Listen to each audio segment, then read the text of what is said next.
सहनावतु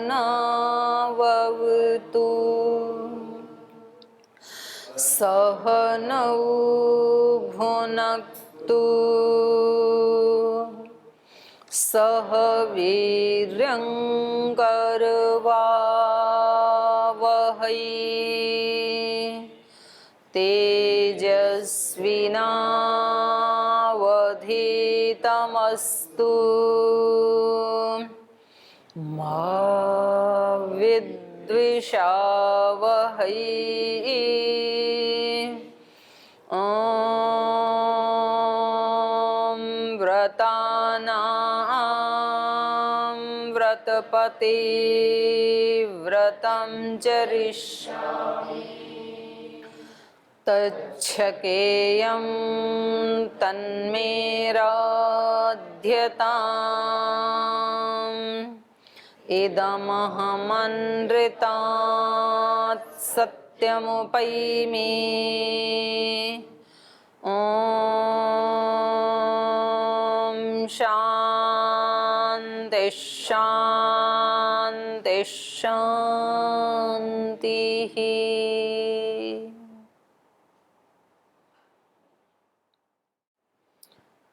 कल पढ़ा था जब विश्वामित्र जी ने वशिष्ठ जी के ऊपर अंतिम अस्त्र ब्रह्म अस्त्र का भी वार किया तो उन्होंने उस ब्रह्म अस्त्र को भी अपने ब्रह्म तेज से ब्रह्म दंड से शांत कर दिया।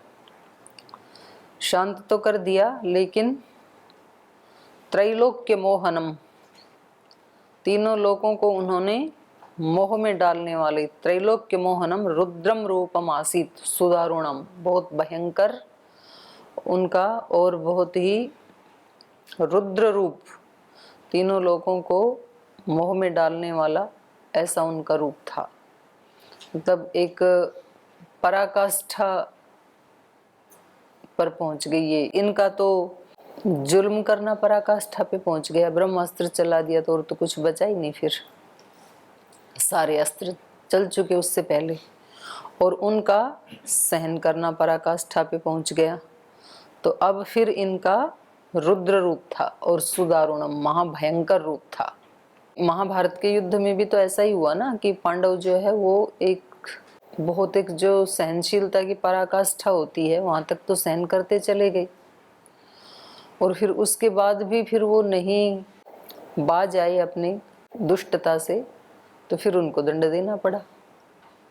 तो ऐसे होता है कि जैसे कोई बहुत गंभीर व्यक्ति हो और उसका हृदय फिर कभी हिल जाए तो फिर वो पूरा तांडव ला देने वाला होता है। कोई व्यक्ति ऐसे होता है ना कि ज़्यादा वो बोलता नहीं है, सहन करता जाता है, और दूसरी तरफ से फिर एक बार मतलब मजबूरी कर दिया जाता है बिल्कुल, तो जिस दिन फिर वो बोलता है तो फिर वो महाप्रलय जैसे हो जाता है। तो ऐसा इनका रूप हो गया था। त्रैलोक्य मोहनम रौद्रम रूपम आसीत सुदारुणम। तो ये पीछे वाले पार्ट से कुछ पूछना है किसी को? हाँ, पूजा को दे दो। ओम दीदी प्रणाम। दीदी मुझे ऐसा लग रहा है कि ये रामायण में सारा फैंटेसी है, क्योंकि इसमें ऐसे ऐसे प्रैक्टिसेस है जो कि इम्पॉसिबल है।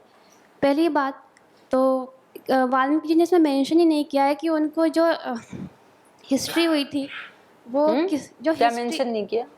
जो हिस्ट्री हुई थी राम के जीवन में जो भी, तो उनको किसने बताया, कब बताया, क्यों बताया, इसमें मेंशन नहीं है। है शुरू में ही है, आपने पढ़ा नहीं? नारद जी ने बताया, और इनका आश्रम था इधर हिमालय में, और नारद जी उससे भी ऊपर रहते थे। तो आप तो ये बता रहे थे कि जो ये स्टार्टिंग में जो वो है महिमा जो भी है वो आपने जो बताया था कि स्टार्टिंग में जो महिमा ये जो मतलब लिखी गई है वो वो मतलब वो काल्पनिक है, आपने बताया था। नहीं नहीं, मैंने बिल्कुल नहीं बता। देखो ऐसे मेरे को मतलब सरेआम ब्लेम मत करो भाई। दीदी आप ही ने कहा था कि पूरा काल्पनिक ऐसे मैंने नहीं कहा था। मैंने ये कहा वाल्मीकि था, जी ने नहीं लिखा, आपने बताया था। हैं? वाल्मीकि जी ने नहीं लिखा? हे भगवान, ये पूरा ही सत्यानाश कर दिया। और दीदी इसमें इतना बड़ा आरोप मेरे ऊपर, मेरे ही सामने। और दीदी और भी और बताओ। क्वेश्चंस है। हाँ जैसे इसमें जो कुछ प्रैक्टिसेस है कि उनने गाय को बोला कि आप ये ला दो, उन्हें ला दिया। अगर मान लेते ऐसी कोई विद्या है, होती भी है कि हम बोलते हैं ये चीज़ ला दो, वो अपीयर हो गई, तो क्या हम उसको कंज्यूम कर सकते हैं? अगर नहीं कर सकते तो ये चीज़ यहीं पे फेल हो गई। ऊपर से जब वो जी जी, बोलो बोलो। ऊपर से जब वो जाते हैं विश्वामित्र जी हिमालय, तो हिमालय कैसे गए, कितना टाइम लगा? कौन? और विश्वामित्र जी को? हाँ, हम्म, और भगवान शिव को कैसे पता चला कि वो मेरी तपस्या कर रहे हैं, मैं जाऊं? और फिर जब वो गए मिलने, तो वो मिसाइल्स साथ में लेके गए, क्या या लेके फिर गए? मिसाइल? मिसाइल्स, जो भी अस्त्र शस्त्र थे, जो भी थे, ठीक है। फिर कौन गए? शंकर जी गए मिलने के लिए कि आप वर मांगो, तो जब मिसाइल्स अच्छा मांगे अच्छा, उन्होंने मतलब हाथ में लेके गए क्या तुरंत सारे? ही दे दिया, तो मतलब वो साथ में लेके गए या फिर क्या था, कैसे लेके गए? और मिसाइल्स क्या उन्होंने पहले से प्रिजर्व करके रखा था कि पहले कोई मुझसे फ्यूचर में मांगेगा तो मैं उसको दूंगा? और मिसाइल्स बनाई थी तो उसकी टेक्निक क्या थी, कोडिंग होती थी, क्या थी, ये भी उसमें मेंशन नहीं है। और हाँ, और अगर इस टाइप की चीज़ें थी तो वो अब क्यों नहीं है, राइट? और वो ब्रह्मदंड का कुछ इसमें राइट, आया है, बिल्कुल राइट। जी। ब्रह्मदंड का कुछ इसमें आया है, तो वो टेक्निक क्या थी? अगर ऐसा कुछ टेक्निक था तो हमारे आर्मी ऑफिसर्स के पास होना चाहिए, ताकि जो दुश्मन जैसे हमारे पे बम बरसाते हैं, वो उन्हीं के ऊपर फेंक देंगे दोबारा। तो ये मेरे को ऐसा लगता है कि ये फैंटेसी है, कोई इसमें रियल कुछ भी नहीं लगता है। और इसमें सब एक दूसरे को कहानियाँ सुनाए जा रहे हैं कि अब आप इसकी कहानी सुनो, अब उसकी कहानी सुनो, शुरू से कहानियाँ ही कहानियाँ हैं। और ये प्रैक्टिसेस इम्पॉसिबल है, मेरे को नहीं लगता कुछ पॉसिबल है इसने तो गहन चिंतन किया है पूजा ने, तो ज्यादा ही, कई दिन में करके, मतलब एक बार और बोला। दीदी परमाणु परीक्षण जो पहली बार हुआ था हमारे देश में, डॉक्टर अब्दुल कलाम जी ने किया था, तो कितना टाइम लगा, क्या क्या मटेरियल्स में यूज़ हुआ, कितने लोगों ने किया, सब इसमें है। शंकर जी ने कैसे उस अस्त्र शस्त्र बनाए थे, क्या उनकी पूरी टीम थी, क्या थी, ये भी नहीं है इसमें मेंशन। और अगर हम किसी की हिस्ट्री लिखते हैं, उसमें सबसे मेन होता है टाइम ड्यूरेशन, कि वो कब से स्टार्ट हुआ, कब तक चला, कैसे चला। इसमें टाइम ड्यूरेशंस भी नहीं है कि कब से स्टार्ट हुआ। सबसे मेन उसमें वही होता है, अगर हम आज के कोई हिस्ट्री की बुक पढ़ते हैं जो लिखा गया है, उसमें टाइम मेन होता है कि स्टार्टिंग में हेडिंग डालते हैं, कि टाइम भी उसमें डालते हैं कि कब से स्टार्ट हुआ था, कब एंड हुआ। इसमें वो भी नहीं है, तो मेरे को ये रियल नहीं लग रहा है। तो अब मैं बोलूं? हाँ, और इसकी मैन्यूस्क्रिप्ट, आप मतलब एक एक वन बाय वन तो पूछो माता जी। इसकी मैन्यूस्क्रिप्ट जो रामायण की, वो कितनी पुरानी है, मेरे को ये जानना है। तो एक ही बात है, काल पूछो या ये, मतलब एक बात को दो बार नहीं पूछना। तो चलो अब आपका वन बाय वन आंसर देती हूँ, ठीक है। पहला जो आपने बोला कि आपने ही बोला ये वाल्मीकि जी ने नहीं लिखी, अब बताओ, ये तो बिल्कुल ही असत्य बात है। ये वाल्मीकि जी ने ही लिखी, क्योंकि पहले का पार्ट आपने पढ़ा नहीं ना बेटा, आप तो यहाँ थे, और इसका जो शुरू का पार्ट था वो हमने देवप्रयाग में पढ़ा था। तो आप शुरू के एपिसोड या तो देख लो या तो इसका शुरू में पढ़ लो। तो वहाँ पर नारद जी इनके आश्रम में आते हैं जहाँ से शुरुआत हुई है, और नारद जी ने कहा है कि कोई ऐसा ग्रंथ बनाओ आप जिसमें मनुष्य की जो अच्छाइयाँ हैं, जो आदर्श को छूती हों, ऐसा कोई मनुष्य यदि है इस धरती के ऊपर, तो आप उसके ऊपर लिखो, उसकी जीवनी लिखो आप।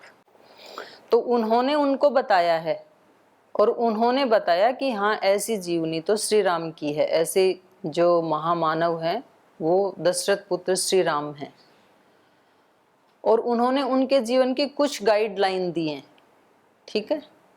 और उसके बाद उन्होंने अपनी तरफ से उनकी जानकारी लेके समाधि के अंदर बैठ करके, तो अब देखो, मतलब मैं यहाँ बैठ करके और ये कहने लगूं कि ये सब अध्यात्म आदि, तो ये तो कुछ भी नहीं है। जैसे आज भी लोग बोलते हैं, बोले ये योग, आयुर्वेदिक चिकित्सा, ये सब ढोंग है, ये सब लोगों को भ्रमाते हैं। अभी अभी कितना बड़ा एक उपद्रव हुआ एलोपैथी और आयुर्वेद का। अब जो आदमी योग करेगा नहीं 2 घंटे, 2 मिनट करेगा, और फिर वो रिजल्ट लेना चाहे 2 ही दिन में, तो ये तो इम्पॉसिबल है। 2 दिन में रिजल्ट नहीं आता है।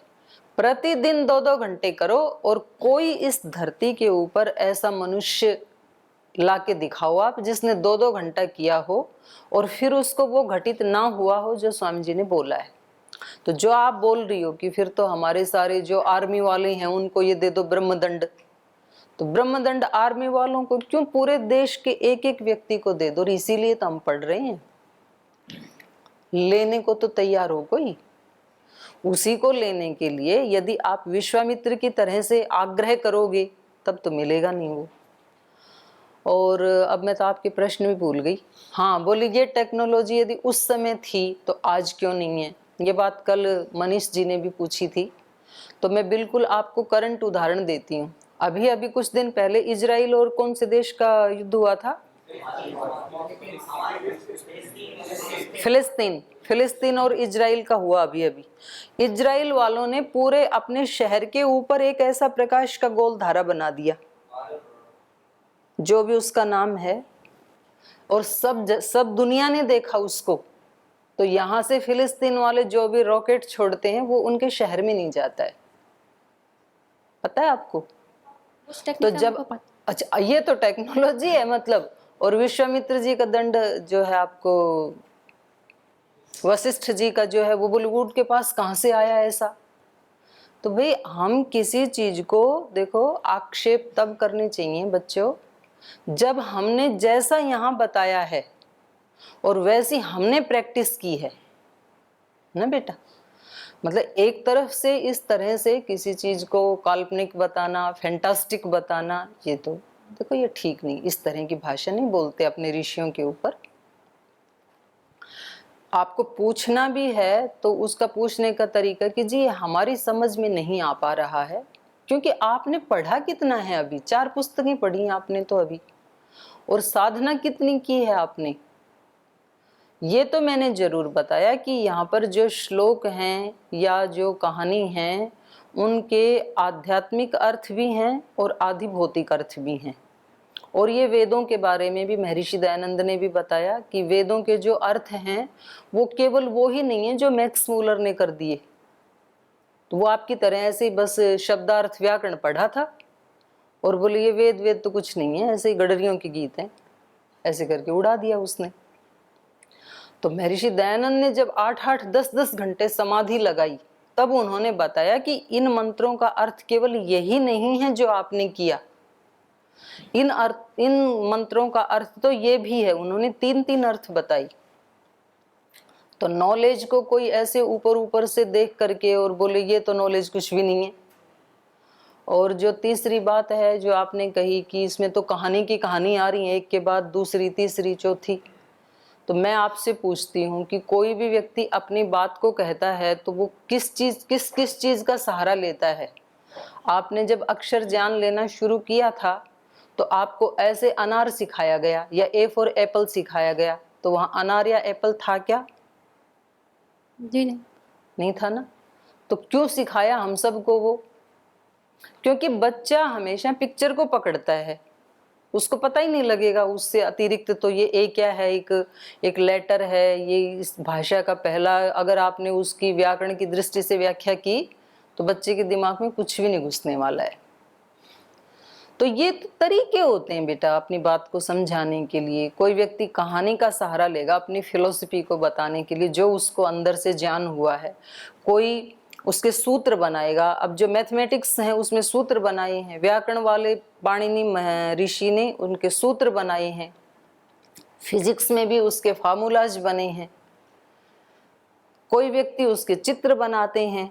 महात्मा बुद्ध को जो ज्ञान हुआ तो उन्होंने मूर्ति बनाई। तो मूर्ति का मतलब ये थोड़ी है कि बस वो जो बना दिया वो ही उन्होंने देखा, वो उसके माध्यम से कुछ और बताना चाहते हैं। तो यहाँ जो कहानियां हैं इसके माध्यम से जो बताया जा रहा है ये तो एक रोचक ढंग बनाया है अपनी बात को कहने के लिए। और हम ऐसे बनाते भी हैं, अभी भी बनाते हैं। बोर्ड के ऊपर छोटे बच्चों को कोई कहानी सुनानी होती है तो पहले चित्र बनाते हैं। मैं दिखाऊं आपको बना के अभी? क्यों मना कर रही हो? अभी आपको एक कहानी भी सुनाऊंगी और एक चित्र भी बनाऊंगी। लेकिन वो इसलिए नहीं बनाऊंगी क्योंकि आप बड़े हो, छोटे बच्चे होंगे तो उनको सुनाने के लिए वो बनाऊंगी। तो चित्र बन जाएगा मोर का और स्टोरी होगी, और स्टोरी का मोरल होगा, तो मोरल की वैल्यू होती है। तो हमें ये बोले जी ये तो इसमें तो कुछ भी रियल नहीं लगता है, ये तो सब ऐसा ही काल्पनिक है, तो फिर तो आपको हम रियल क्यों माने? जब सब कुछ ही रियल नहीं है, काल्पनिक है, तो आपकी बात भी तो काल्पनिक हो सकती है। आप जो बोल रहे हो ये कौन सा आप समाधि से उठ के बोल रहे हो?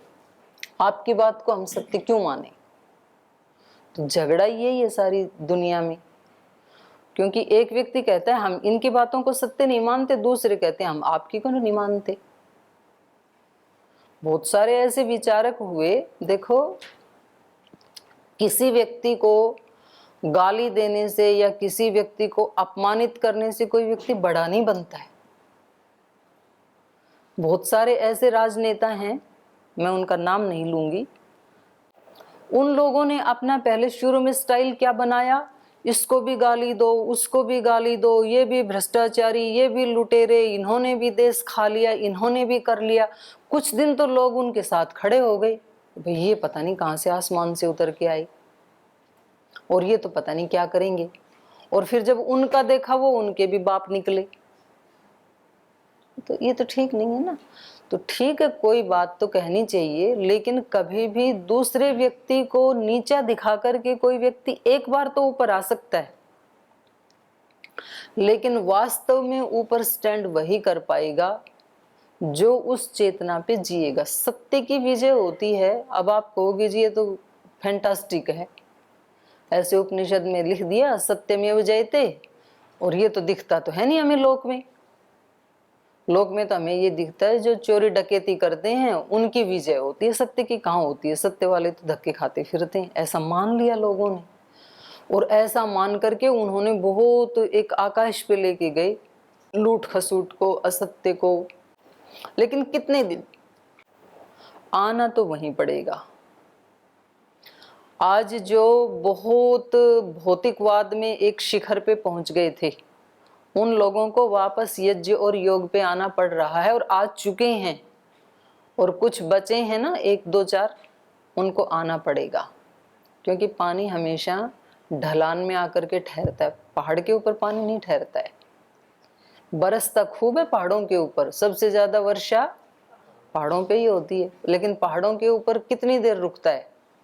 जब तक बारिश होती है उतनी देर होती है बस, उसके बाद एक बूंद नहीं रुकता पर्वत के ऊपर, आके रुकता है ढलान में। तो ये सारा का सारा जो ज्ञान है, अब आप कह रहे हो जी कलाम जी को इतने वर्ष लगे थे खोज करने में, तो यहाँ कब कहा आपको कि इन्होंने एक ही दिन में? भाई एक मोरल बताया जाता है ना। अब जैसे आज श्रद्धेय स्वामी जी महाराज का जो जीवन दिख रहा है, तो आपको क्या पता हिस्ट्री का कि यहाँ तक आने के लिए कितने जंगल पार किए हैं, कितने पापड़ बेले हैं, वो तो पता नहीं चलता ना।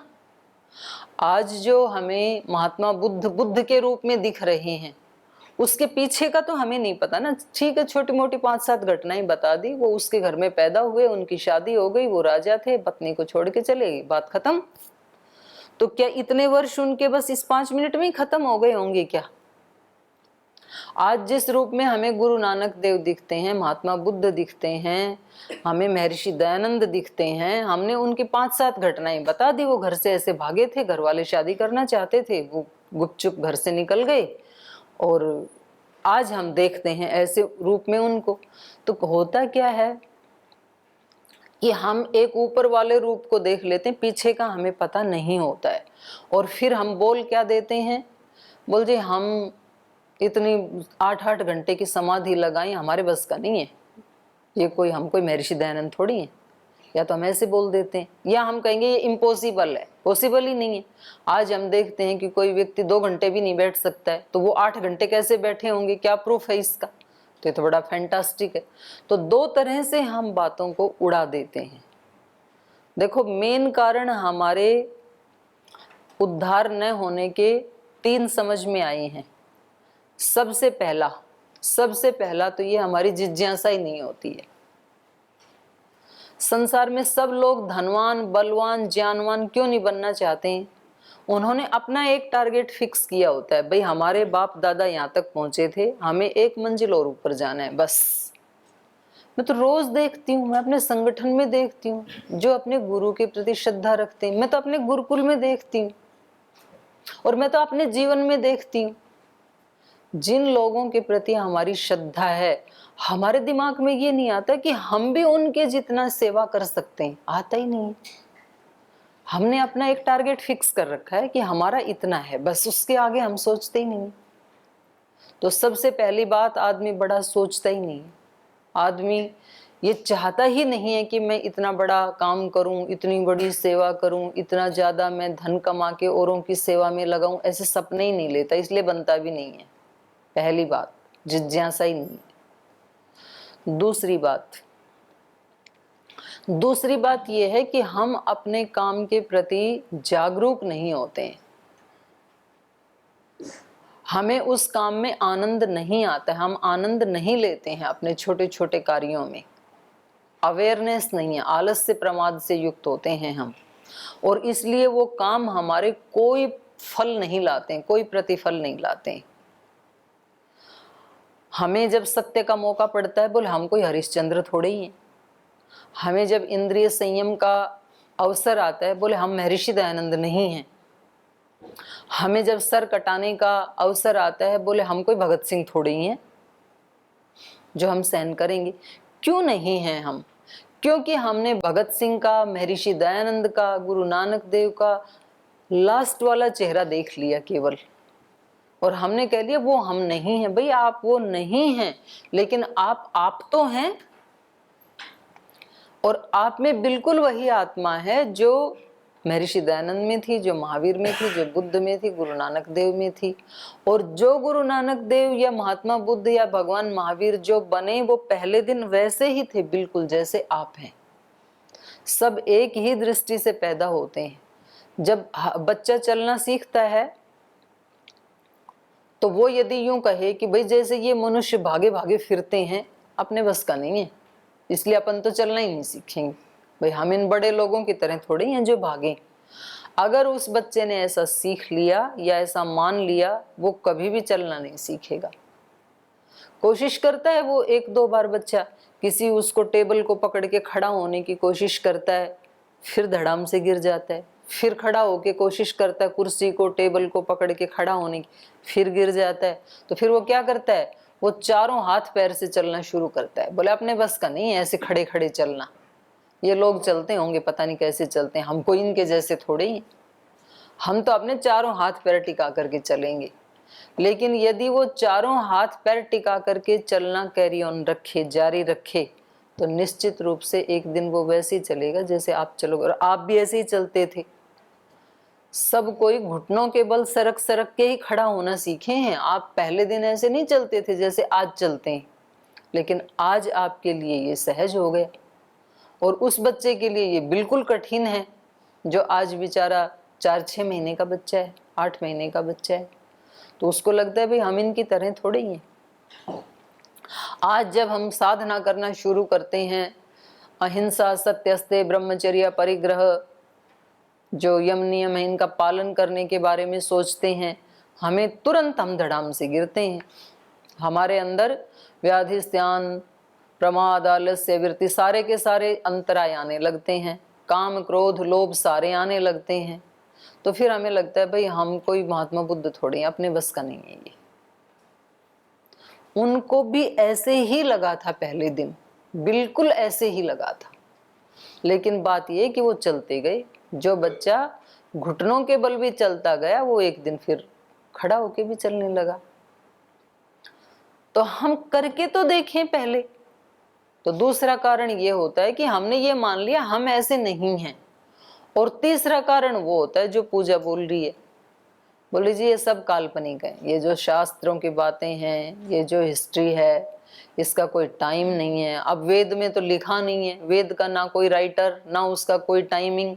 तो आपके अकॉर्डिंग तो वेद बिल्कुल एक फैंटास्टिक चीज है, तो उसका कोई टाइम थोड़ी है। वेद की कोई टाइम नहीं है कि वो कब लिखा गया। तो इतनी सी बात के लिए हम उस चीज को ये बता दें कि भाई उसका कोई टाइमिंग नहीं है इसलिए फैंटास्टिक है, ये तो राइटर के ऊपर डिपेंड करता है। यद्यपि इसके जो दस्तावेज हैं, तथ्य हैं, उनको देख करके इसके टाइमिंग की तो चर्चा हुई है, लेकिन स्वयं उस व्यक्ति ने नहीं लिखा। आज भी ऐसे होता है कि कुछ लोग ऐसे होते हैं, एक छोटी सी कविता लिखेंगे तो भी उसमें अपने नाम को जरूर जोड़ेंगे कि ये मैंने बनाया, लोगों को पता लगे कि ये किसने बनाया। तो ये वो व्यक्ति अहंकार की उसके ऊपर बैठा है, तो इसलिए अपने उसकी पुष्टि कर रहा है। एक व्यक्ति ऐसे हैं, हमने देखा, श्रद्धेय स्वामी सोमानंद जी महाराज, गुरुजी के गुरुजी जो थे, गुरुजी बोलते थे महाराज जी आपका ज्ञान आपके साथ ही समाप्त हो जाएगा, तो आप या तो खुद लिख दें, अपने ज्ञान को अभिव्यक्त कर दें, पुस्तक लिख दें, या अपने किसी शिष्य को, खुद को बोलते थे गुरुजी तो, कि आप मेरे को अनुमति दें, मैं लिखना चाहता हूं आप पे। लेकिन जब तक वो जिंदा रहे उन्होंने अनुमति नहीं दी। यद्यपि उनके जाने के बाद गुरुजी ने लिखी है पुस्तक उनके ऊपर, लेकिन जीते जी उन्होंने अनुमति नहीं दी, और कभी भी वो अपना नाम नहीं लेते थे।